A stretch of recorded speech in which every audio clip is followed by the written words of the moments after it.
Hello, welcome to English American Literature 2, Unit 5 and Inspector Calls 1. In this unit, you have studied the writer, some specific information about the play, social and historical background to the play, the plot overview, setting and tone. Now let's begin with the writer. John Boynton Priestly is a novelist, critic, playwright, media presenter, and essayist who lived between 1894 and 1984. Although he was quite successful at school, he left school to work in a wool company as his father commanded. The job provided him with the opportunity to travel Europe, and this enabled him to collect materials for his future writings. He also worked as an unqualified teacher and later became a member of the Labour Party. During the First World War, Priestley joined the British Army and later attended the Cambridge to study history, political science, and English literature. After the Second World War, he became an active person and had an active position in the international cultural community. He was a prolific writer who wrote novels, critiques, and plays. Now let's have a look at some specific information about the play. The play An Inspector Calls is a reflection of Priestley's political views and his socialist ideas. He just analyzes the lives of the working class people and how they are exploited by the capitalists. The play also bears the qualities of morality plays because it has a didactic purpose. The play is also a juxtaposition of how young and old people have different views concerning the lives of each other.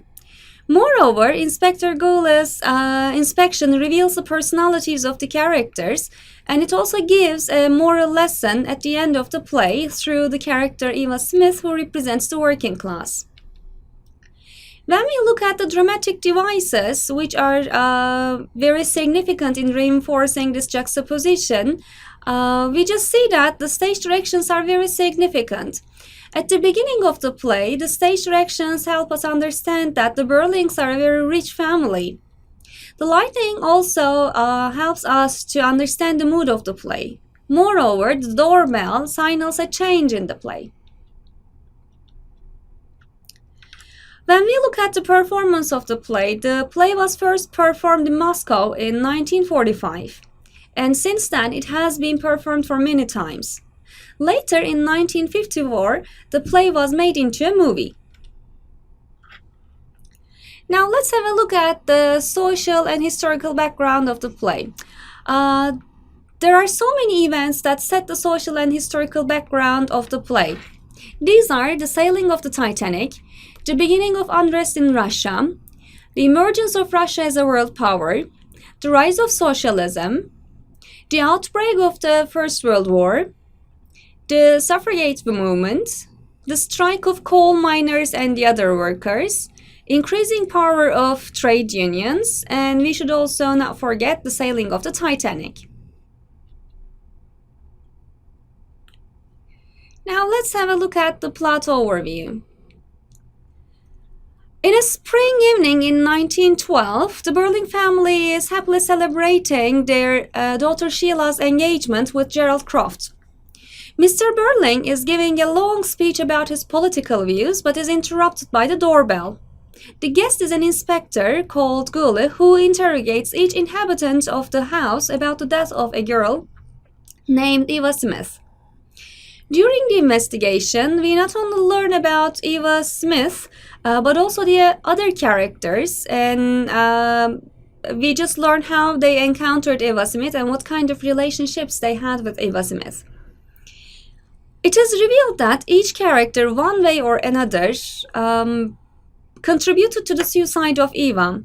After the inspector leaves, Eric and Sheila's responses are juxtaposed with the older members of the family. Soon, Gerald informs others that there was no one called Inspector Gould, nor any report of any suicide in the hospital. However, at the end of the play, the phone rings, and it's the police that calls, and he informs Mr. Burling that a girl has just suicided and there is a police on the way for an investigation. Now let's have a look at the setting and tone of the play finally. The geographical setting of the play is Bromley. Bromley is a fictitious industrial city, and it is created very realistically with several institutions. The dramatic place of the play is Burling's dining room. When we look at the setting of time, the historical time of the play is 1912. The dramatic time is not clearly stated, but it can be inferred that the action takes place in a few hours. Finally, the tone of the play is mysterious.